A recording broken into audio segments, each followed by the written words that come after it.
சரி சரி, எப்படியோ ஒன்று இப்ப மட்டும்தான். இத பாருங்க, கேக்குறேன்னு தப்பா நினைச்சுக்காதீங்க. நேற்று தினமும் என்ன நாள்? நேற்று பொழுது உனக்கு நான் என்ன செய்தேன் தெரியுமா? என்ன செஞ்சுக்காக தான் கேக்குறேன். அதாவது பொழுது வழிதான் இன்னைக்கு நமக்கு நினைச்சு நேற்று பொழுது இந்த மணிபுரி நாட்டை உன் பேரில் எழுதிட்டேன்.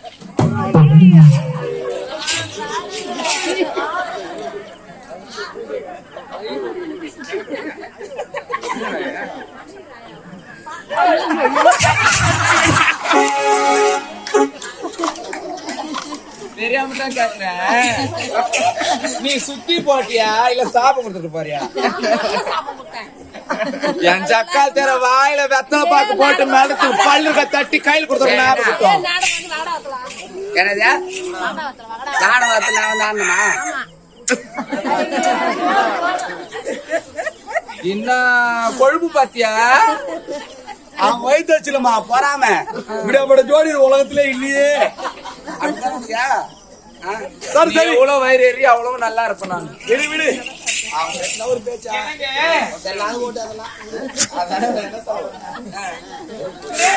நாடு நகர சொத்து பத்து உப்பு சட்டி வரக்கூட என் பேர்ல எழுதி வச்சுட்டு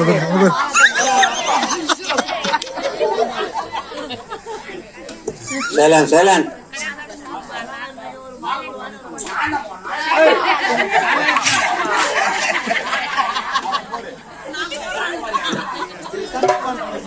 கூட அவர்தான் போட்டோம். சரி சரி, சொல்ல ஆசைப்படுறேன். நேற்று தினமும் நாடு நகர சொத்து பத்து உப்பு சட்டி வரக்கூட என் பேர்ல எழுதி வச்சுட்டீங்க. ஆனா இரண்டாவது நாளைக்கு அரண்மனைக்கு சென்று உங்களுடைய அரண்மனையில் பணிப்பெண்கள் வைக்க வேண்டும். உங்களுக்கு இரண்டாவது நலங்கு வைத்த உடனே என்ன தேடின்னு வாங்க. மூணாவது நலங்கு நான் வச்சுட்டு உங்களுக்கு எடுத்தோம். புரியுது புரியுது புரியுது புரியும், நல்லா நல்லா புரியுமே உனக்கு. அதாவது முதல் நாளுக்கு வச்சாச்சு, இரண்டாவது நாளுக்கு அரண்மனையில படி பெருங்கி வைப்பாங்க, மூணாவது நாளுக்கு நீ வச்சு உடனே நமக்கு திருமணம் தான். பொங்கல் ரெடி ஆயிடுச்சு. பொங்கல் டிஃபன் தோசை எல்லாம் சாப்பிட்டு மொழி எழுதிருக்கோம். உன் கல்யாணத்துக்கு தான் பொங்கல் ஆகிட்டாங்க. அஞ்சு 10 சாரம் அரை சாரம் முக்கால் சாரம் இவளுங்க முகர கிட்ட பார்த்தா மொழி வைக்கிற மாதிரி சாப்பிட்டு தான் போவாங்க. எப்படியோ அதனால சாப்பிட்டு மொழி வைக்கிற கை காத்தினு மொழி வச்சுதான் அப்படியா? சரி சரி சரி, நான் போயிட்டு இரண்டாவது நாளுக்கு வச்சுட்டு வரேன்.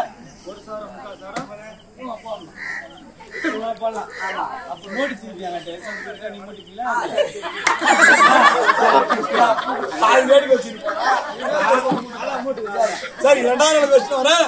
சந்தோஷமா ஆடி பாட்டு உனக்கு எவ்வளவு உழைப்பு, எவ்வளவு வானம், எவ்வளவு திமிரியார் இருந்தா என்கிட்டயே வேலையை காட்டுவேன். உனக்கு கல்யாணம் ஆனதை மறைச்சேன். ஏதோ போனா போகட்டுன்னு விட்டுட்டேன். இருந்தாலும் உங்ககிட்ட நீ அழகா இருக்கிறன்னு உங்ககிட்ட பழக்கணும் நினைச்சிருக்கியா?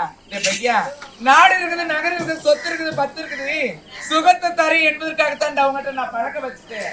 எப்பொழுது நாடு நகர சொத்து பத்து உப்பு தட்டி வரக்கூடு இந்த அம்மா பேர்ல நீ எழுதி வச்சோ அப்பவே நீ செல்லா காட்டுதா பிச்சைக்காரன் ஆயிட்டு அரண்மனைக்கு சென்று பனி பெண்களோட நலங்கு வைத்து விட்டு ஏன் காலடியில வந்து தானே விழணும். அப்படி வந்து விழும்பொழுது மவனே உன் இந்த நாட்டை விட்டு நாமத்தை போட்டு கோமளத்தோட நடு தெருவுல நான் நிறுத்தல. என் பேரு மோகனா கிடையாது. சரி சரி, அமர் வரைக்கும் இவ்விடத்தில் சந்தோஷமா ஆடி பாடிக்கொண்டிருக்கலாம்.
Thank you.